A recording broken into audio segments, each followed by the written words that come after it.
Hello everyone, I've got another video for y'all. In my last video, I showed y'all this Provincial dresser that I got from an estate sale. What I didn't mention is that they had this matching Provincial nightstand.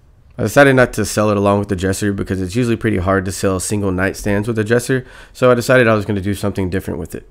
The first thing I did when I got started on this piece was take off the hardware and remove the drawer so I could get started on stripping the top. The stripper I typically use is Klean strips Kwik strip. Just be aware that the 15-minute stripper works much faster than the 30-minute stripper. When you're stripping, you want to make sure that you keep the stripper really wet. Otherwise, if it dries out, it's going to be really difficult to get off the wood. After about 15 minutes, I come back with a plastic scraper to scrape the paint off the wood.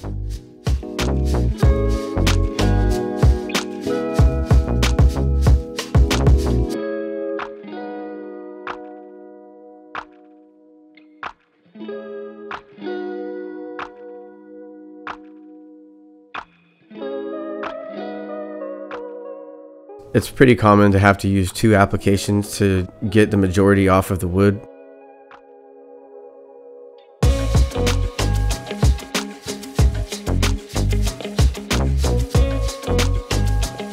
Once I'm satisfied that I've stripped everything off of the wood, I'll come back with mineral spirits and coarse steel wool and rub the wood lightly to get the last of the stripper residue off.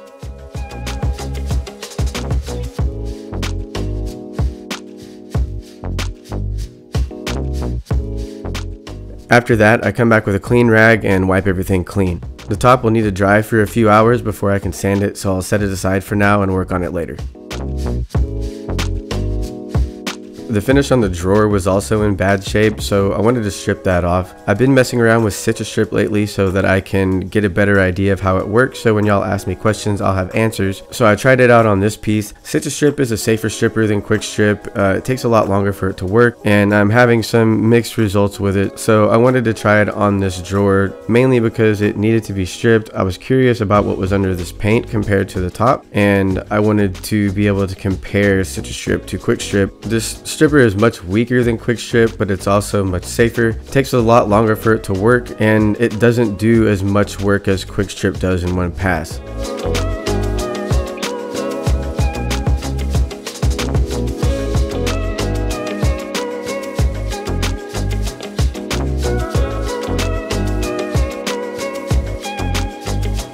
I used mineral spirits just like I did on the top to remove the remaining stripper and paint, and then I went ahead and came back with a Kwik strip just to go ahead and get it over with and get it done. I only needed to let the Kwik strip sit for a few minutes and then came back with some coarse steel wool and lightly scrubbed the paint off of the wood, and then came back again with mineral spirits, scrubbed that off, and then wiped it all off with the rag. Again, just like the top, this will need to sit for a few hours to dry. While I wait on that, I'll get started on prepping the nightstand. The original finish was in rough shape overall, especially when my stripper dripped all over it. There's a few loose spots here and there, and I'm just going to sand those. But first, I'm going to clean everything. I typically use TSP or some version of it, like this TSP substitute. But recently, the folks at Super Clean reached out to me and asked if I wanted to try out some of their products, as they felt it would be more convenient. Plus, these products are biodegradable. Super Clean comes in a concentrated formula, so you can dilute it depending on what you're working on. So I diluted it all the way just to see how it would work.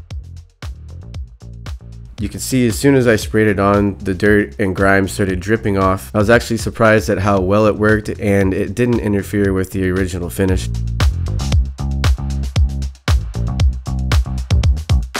You can see on the rag how much dirt was on this piece. The reason I like to clean pieces before sanding is because a lot of this dirt and grime will end up on your sandpaper, so you end up wasting sandpaper when you could have just cleaned it. Plus, anything you don't clean will end up interfering with your paint finish.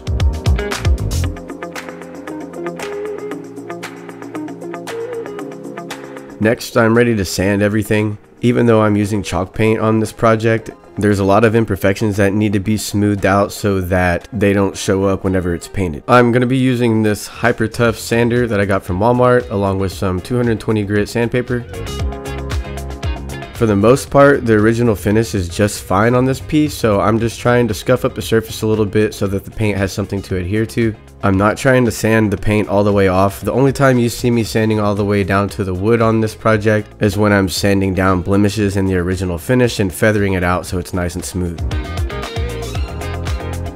Once I've got everything sanded, I come back with a damp cloth and wipe everything down. The last thing I need to do is to make some minor repairs. I'm going to be using some wood filler to fill in these veneer chips. I'll let this dry for about an hour and then come back and sand it.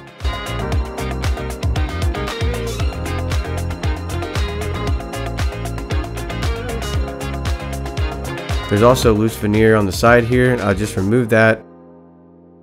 Apply some wood glue on both sides. Press it down and leave it to dry for about an hour. By the time I'm done prepping the base, the top is dry and ready to have its final sanding. I'm using another hyper tough sander from Walmart. This is the palm sander. It gets a lot more work done, and I'm going to be using 120 grit sandpaper. The point of this final sanding is to remove the last of any paint and residue that was left over from the stripping process. I'll make a few quick passes on the top, hit the sides with the sander, then hit the edges by hand to make sure everything's smooth, and again dust everything off and it's good to go.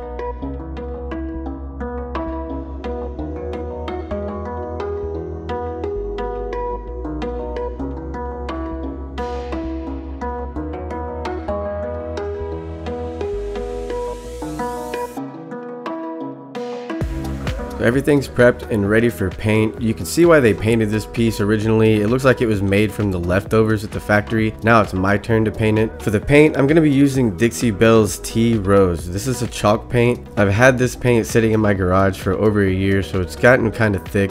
So I added some water to it, put the lid on, gave it a good shake, and that seemed to get it back to normal.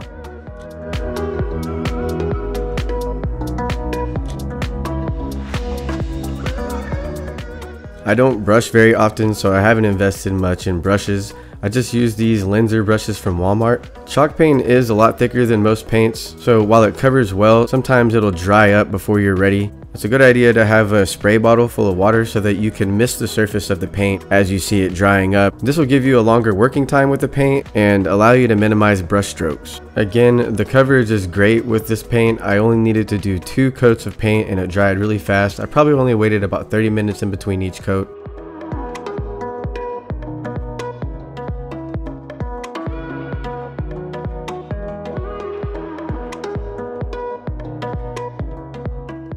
Here is the second coat being applied.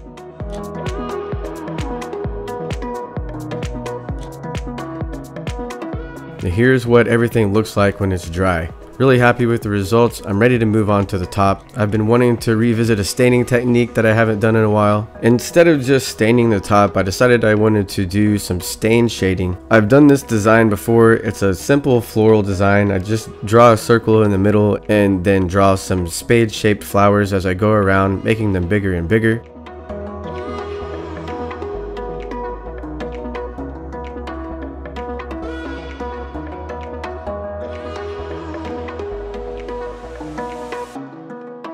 If I make a mistake, I can come back with the eraser and fix it.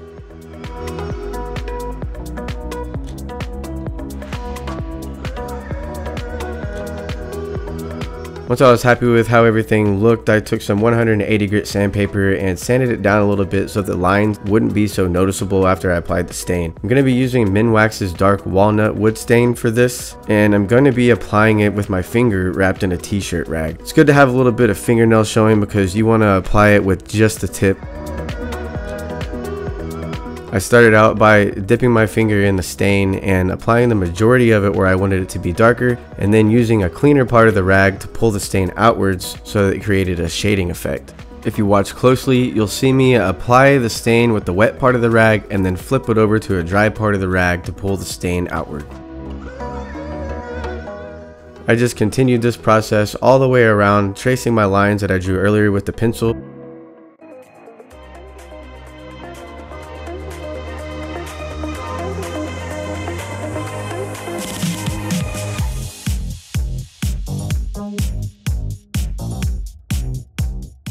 As I work my way around the flowers, shading the darker areas, the petals start to become more and more defined.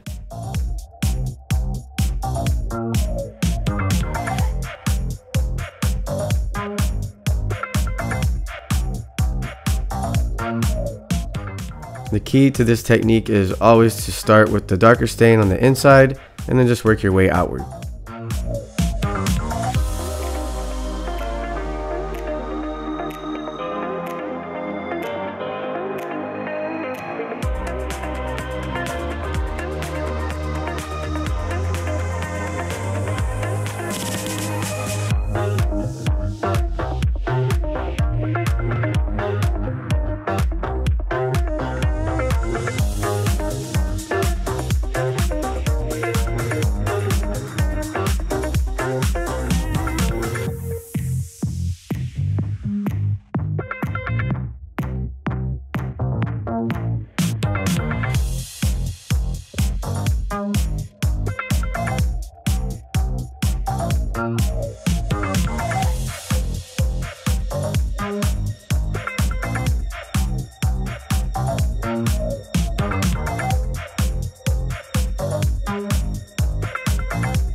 Once I was done shading all of the petals, I stained the background so that you could see the full definition of the flower.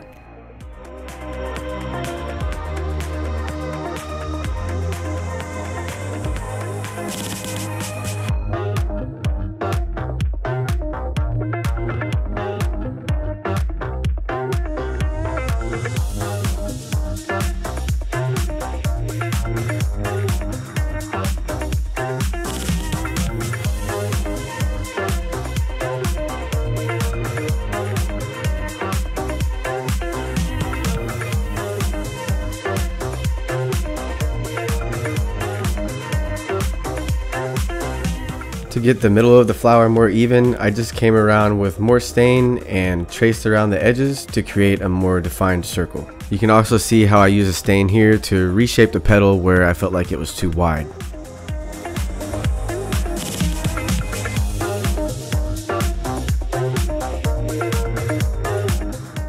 After everything had dried for a bit, I felt like the background needed to be a little bit darker, so I applied more stain to the background, let it sit for a little bit, then came back and wiped it off.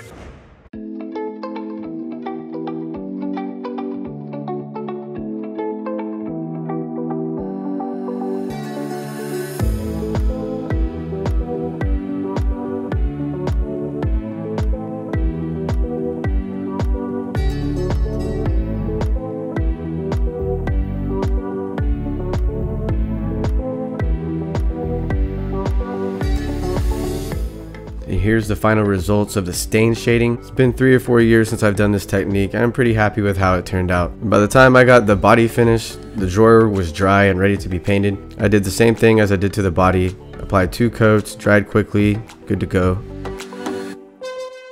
Everything's coming along nicely, but we need to do something about this trim. It was originally gold, and if you've been watching my videos lately, you probably know what I'm about to do. I'm going to be using Dixie Belle's warm gold gilding wax to highlight the trim of this piece. I normally apply this with my finger, but because the areas were so small and I wanted everything to look real neat, I decided to use a brush.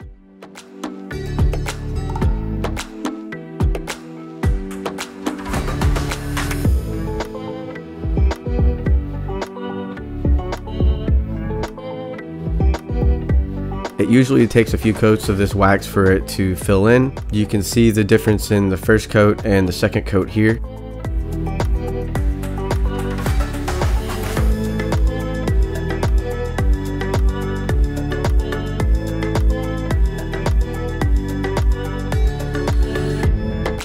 After I was done with the legs, I applied the gold to the drawer.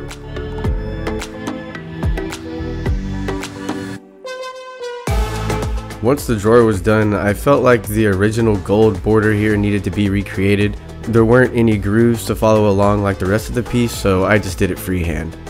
The majority of the gold is done, but I want to put some around the edges to hide the imperfections in the stain job.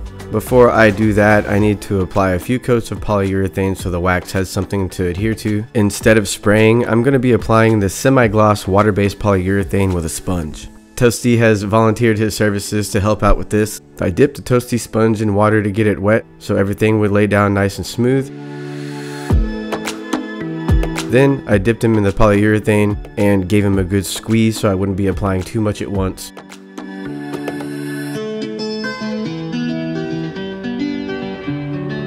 The key to applying polyurethane by hand is to work with thin coats and make sure that your sponge or brush is damp when you're applying it. While waiting between coats, I submerged the sponge in water to keep it from drying out. Here's the second coat being applied. I noticed that whenever I pressed down hard with the sponge, bubbles would appear, but then I would just come back with the sponge lightly and pick them all up, and everything dried out nice and smooth. I gave the top coat about 30 minutes to dry and then came back with the same Dixie Belle warm gold wax, and using my finger applied it to the edges of the top so I could disguise all the little imperfections and also highlight the top so that it matched the rest of the piece. Everything's looking pretty good, but I noticed that I got a little sloppy on the leg down here whenever I was brushing it on. Very easy to fix. I just come back with some mineral spirits on a rag and rub it so that there's a nice even line and it looks perfect.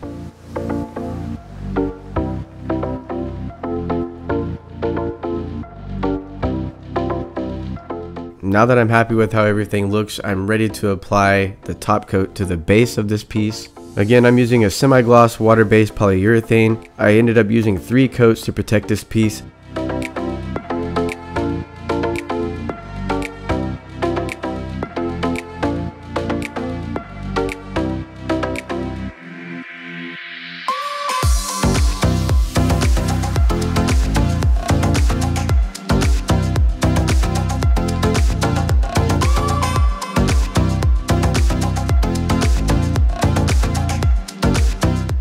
You can see the difference in the first coat and the third coat. The final coat gives a much higher sheen. After the final coat, you see everything looks very smooth, almost like a factory-like finish. The last thing I have to do is get this handle to match. I gave it a good cleaning and then came back with some Rust-Oleum oil rub bronze spray paint. I just gave it one light coat. The stuff covers really well. Let it dry for about 30 minutes. Then I used the Dixie Belle warm gold gilding wax and rubbed it all over the handle to give it a sort of two-tone look that would match the gold on the trim and the brown on the top.